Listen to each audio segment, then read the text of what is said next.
Magandang araw mga kaibigan. Isa na namang good news ang pag-usapan natin ngayon.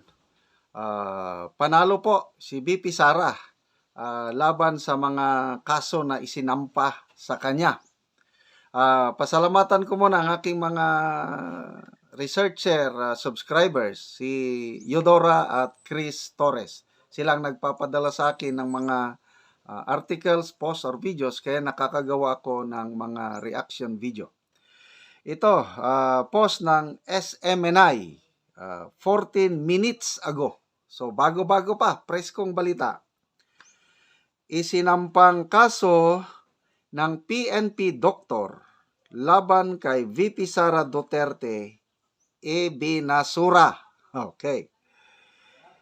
Ibinasura ng Quezon City Office of the Prosecutor ang mga kasong direct assault, disobedience to authority, at grave coercion laban kay Vice President Sara Duterte, kanyang Chief Security Detail, at iba pa kaugnay ng insidente sa Veterans Memorial Medical Center noong November 27, 2024. Nag-ugat ang kaso matapos ang insidente sa VMMC kung saan dinala at naospital ang Chief of Staff ni VP Duterte na si Attorney Zulyeca Lopez bago siya inilipat sa St. Luke's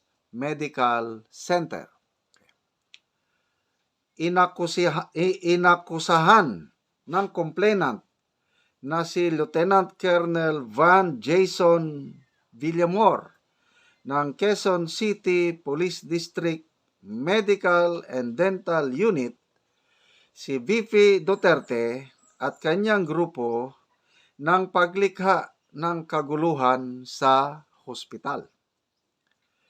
Sa inilabas na desisyon noong Enero 17, 2025, idineklara ng Prosecutor's Office na walang sapat na ebidensya upang suportahan ang mga paratang, maging ang mga itinurong testigo ng complainant ay hindi sumang-ayon sa kanyang pahayag at ang ipinasang video evidence ay hindi rin nagpatunay sa mga akusasyon.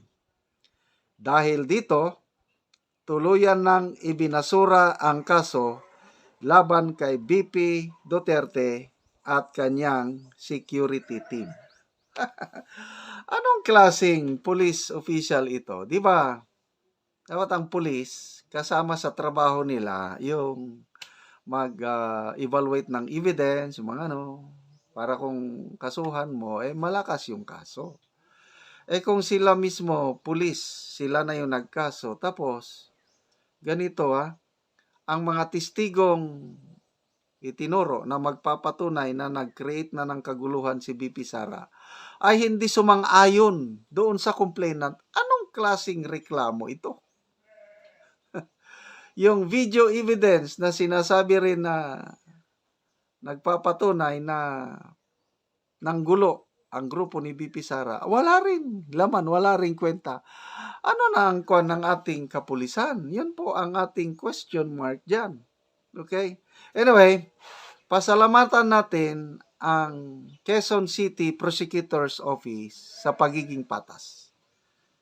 Kasi pwedeng, alam mo naman, yung politika, pwedeng pressure, diktahan nga, sige, i-indict ninyo.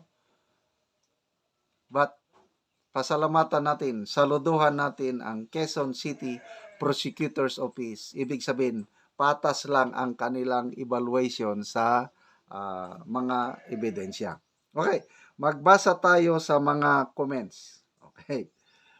Tibon Mayumilya.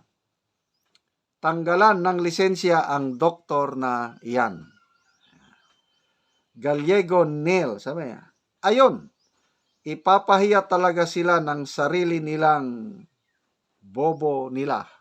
80-80. Milo Honor. Thank you Lord dahil pinangibabaw niyo po ang tama, hindi yung mga bayaran na tao na mukhang pera.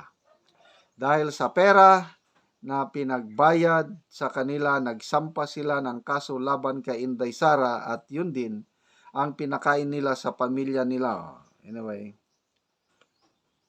Audora Reyes, kababasura na naman talaga ang kasong yan. Sila na nangharas, sila pa biktima. Good job, BP.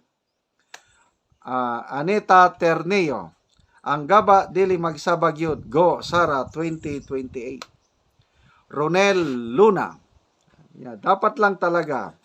Kaya kayo mga kalaban, hintay-hintay lang kayo. Darating din ang para sa inyo. Melanie P. Jobson, itong mga kaso na ito, dapat si BP Inday Sara ang kakaso dyan sa mga pulis. Sila ang gumawa lahat niyan, binaliktad lang nila. Kitang-kita sa live video nung time na iyon. Correct. Sila yung nangharas eh.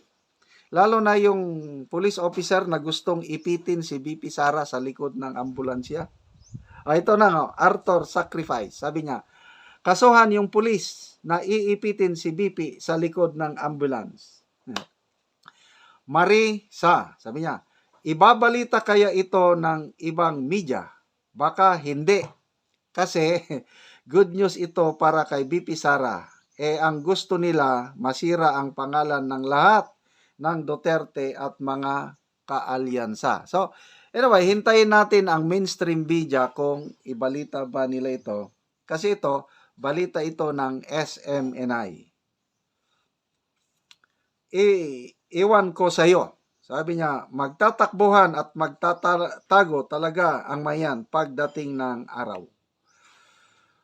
Chippy Red, sabi niya, mananagot ka pag yan nakaupo, Presidente, baka early retirement ka kaagad. Armando Duaso, yung pulis nga muntik nang ipitin si BP sira ng ban.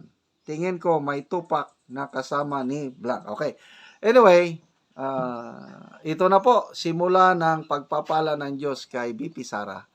Kaya tama si BP Sara na kalmado lang siya, hindi siya natatakot sa mga kaso na isinasampa sa kanya. Okay, mga kaibigan, again, pasalamatan ko kayo sa inyong panunood sa channel na ito. Ang ating income nagagamit pagtulong sa nangangailangan ang tribong Talaandig sa Bukidnon. Ito, namimigay tayo ng livelihood project. Lakatan ngayon ang ating livelihood project. Libre ang seedlings, mayroong pagtinuruan natin paano ang pag-alaga ng lakatan at binibigyan natin sila ng libreng abono. Salamat sa inyong tulong. Panoorin nyo ang video na ito. Ito na po ang saging lakatan ni Aki. Ito po marami na aking bisitahin ito kasi nag-abono si Aki ng kanyang saging lakatan. Nag-abono po kayo ng saging lakatan. Ito po ang kanyang misis ni Aki. Dalawa po sila nagtulungan ng pag-aabono. Ito po mataba. Ilang araw na po, ilang buwan na po ni na tinanim ninyong saging lakatan? 4. 4. Oh. Ilang buwan po mamunga ang saging ninyo? Mga 5 buwan ngayon. Mamunga na ito. 5 buwan. Oh. Ito po, nag-aabono ng saging. Yun po. Oh. Dahil sa isang buwan, ilan kayo mag-aabono? Kaduha. 2 araw ng isang buwan. Isa. Matagbuan ito kasi mabuti yung yung steady yung pag-abono kasi para madali ang pagtubo ng saging. Ah, dahil sa pag-aabono, malaki ang tubo ng saging. Oo, Mataba. mataba. Oo. Ano po ang masasabi ninyo dahil sa pagtatanim ninyo ng saging? Maraming salamat po sa Panginoon at maraming salamat po kang Ma'am Teresa Tanyag kasi sinuportahan po niya kami sa abono, abono sa saging. Pabutihin namin ito sa Oo. pagtrabaho kasi para madali kami makaharvest ng saging. Yan lang po ang masasabi ko. Ayun. Yan po ang misis ni Aki. Nag-abono sila. At malaki na po.